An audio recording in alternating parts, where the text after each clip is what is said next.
Hey there, I'm Luke the Cookin Camper, and I am a gardener in Zone 9B, and today I just want to show you guys the worst performing plants, the 5 worst performing plants in my Zone 9B heat-filled, crazy hot, sunny garden.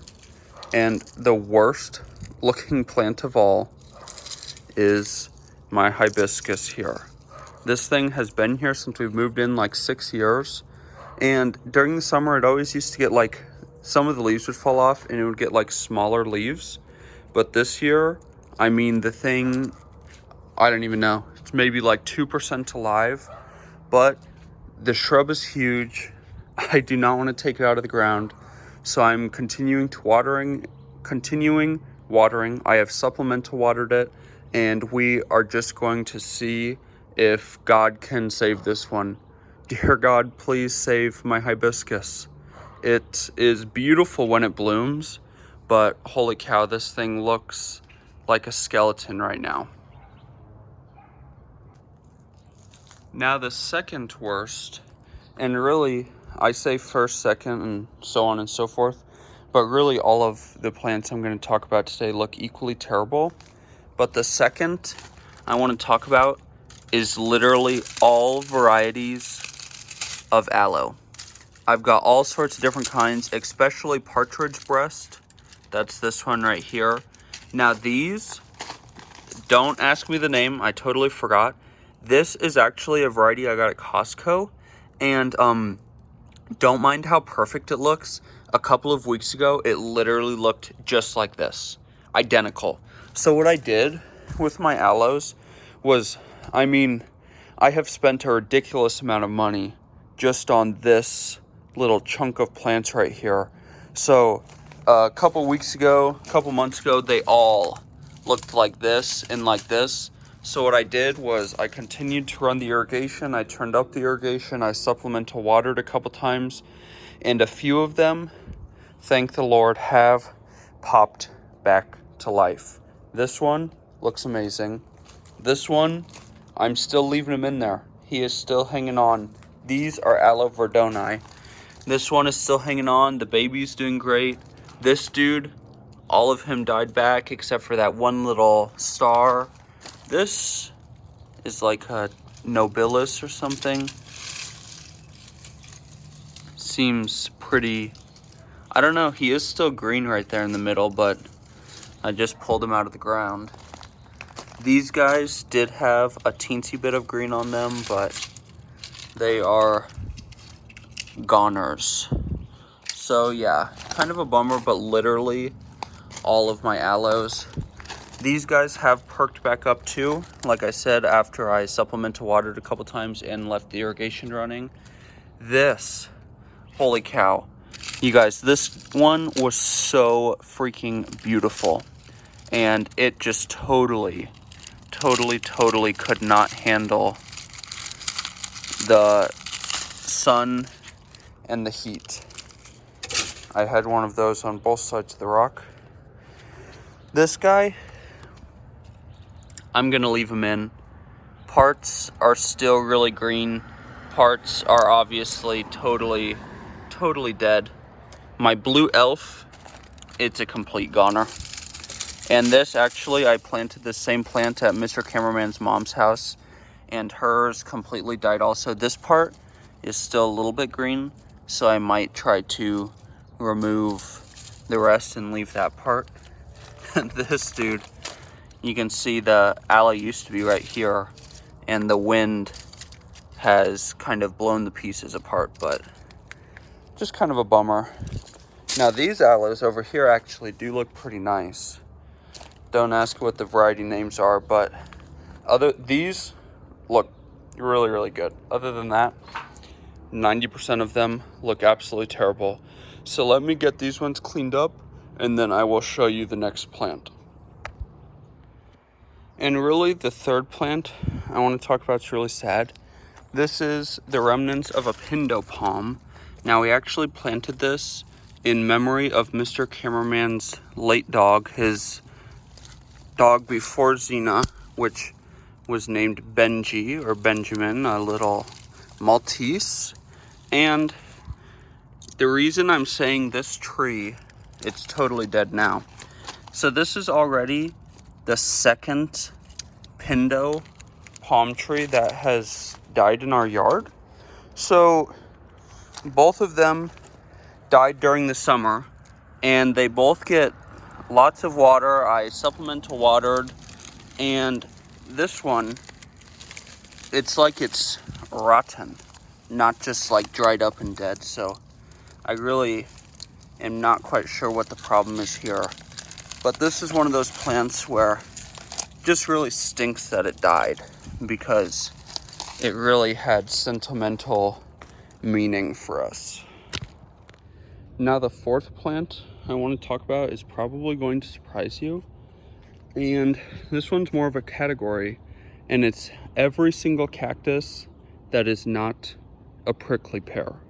So what I mean by this is like this. A little bit on the top is alive, but the entire bottom is just totally dead. Say these, totally dead. This, I don't think there's anything going on that guy at all. Then if you come over here, on this part of the yard, I've already had to take out, I think, 5 cactus that had totally dried up. This Medusa thing is, I mean, I'm leaving it there. This barrel, see how it, like, all of this looks like maybe there was going to be a little pup growing right there, but see how this is like squishy and how it's like sunken in right there? I mean, it looks totally terrible to me, but part of the reason I'm deciding to leave the cactus, because honestly some of these barrel cactus looked like have looked like this for a while. Not this one. This one just started looking like this, but the little ones I just showed you, they probably looked like half that bad last year also. Oh, there's another aloe. This one's actually surviving, surprisingly. That's a Guido aloe. But this barrel probably looks the best. It's in the shade most of the time, or a lot of the day, and that's why you can see this side looks really good. This side gets more sun. You can see that it has like shrunken inward on this side. But this dude's an Argentina giant. It looked bad for a while until I started supplemental watering it, and then it plumped back up. I've also got a little one back here that I just did not want to take out, but it's a goner. Now I did plant I planted a lot of these, not this exact variety, but a lot of little cactus this year, and all of the little ones died in the summer heat. So I don't know, you just have to kind of weigh the risk. Like, these little ones were not very expensive. Some of my other cactus are super expensive. Like over here, that one barrel that looks horrible, that's a $100 cactus. And I mean, this guy, he is a real sad story. This is a devil's tongue barrel. This dude looks amazing. Keeps putting out fruit, blah, blah, blah. But he used to have, I don't know, 5 or 6 siblings. Every single one of them has shriveled up and died, except for this one. So he is going strong. Like I said about the shade again, he actually, you can see right now, the rest would have already been in sun for a while this morning. So he does get significantly more shade, I believe, than the rest of those guys. So just some stuff you have to think about when planting cactus. Also, I don't know what I was going to say. That's pretty much it. But I mean, I'm probably going to leave them just because, I don't know. Do they actually look horrible? To me, they do. Or do they just look like the desert? I mean, this is an Argentine saguaro, and the whole top of it looks absolutely horrible. With cactus, I mean, you don't water them, a lot of them look like trash. You water them, a lot of them look like trash. Like I said, I've had the best luck with prickly pears. that's why this little talking point does not include prickly pears. It's just every single other cactus. Like I said, it's surprising, but this year they have just taken a real toll. That has been the biggest category of dying, dead, or bad looking plants. So you guys are probably thinking, geez, this dude does not know how to take care of plants. Well, I guess that's debatable, but there is one thing I am super good at taking care of. Xena the Glamper Camper is the absolute queen of my life. If there is anything she needs, we're doing it for her. And holy guacamole, does our little baby love clothes. So this is Xena's little closet. Now, a question has to be asked. Can a girl ever have too many clothes? You know, I don't think so. And I definitely know that Xena does not ever want to put a limit on her super cute, super fabulous wardrobe. And one brand Xena and I have been dreaming about lately is Lucy & Co. Look at their 2023 Halloween collection.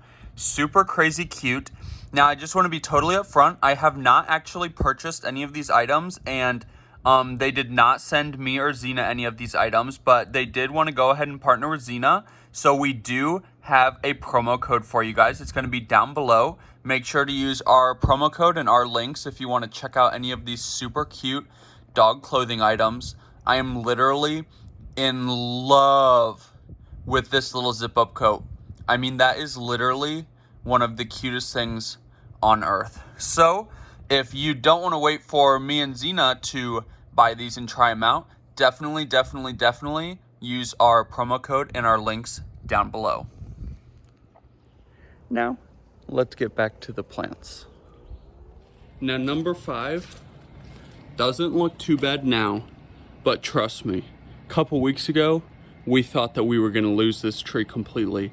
This is some variety of like ficus, and a couple weeks ago, this entire, like the side that faces the roof, there was almost no green leaves. You can maybe see some of those branches on the top, how there's no leaves up there. This tree has reflushed. It looks not super great, but not terrible now. We literally watered this thing like it was the end of the world.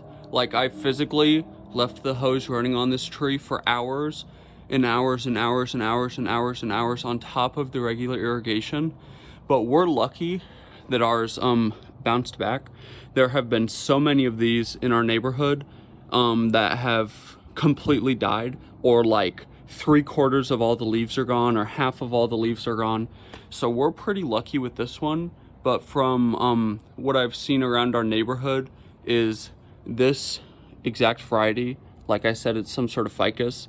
It's very popular down here in Zone 9B, and it really could not handle the heat this year. And here's another look at my poor hibiscus.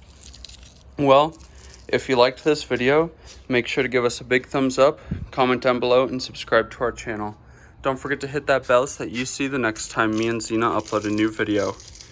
Get out and enjoy what God has given us, and get out and enjoy nature and food as much as we do. Have a great one.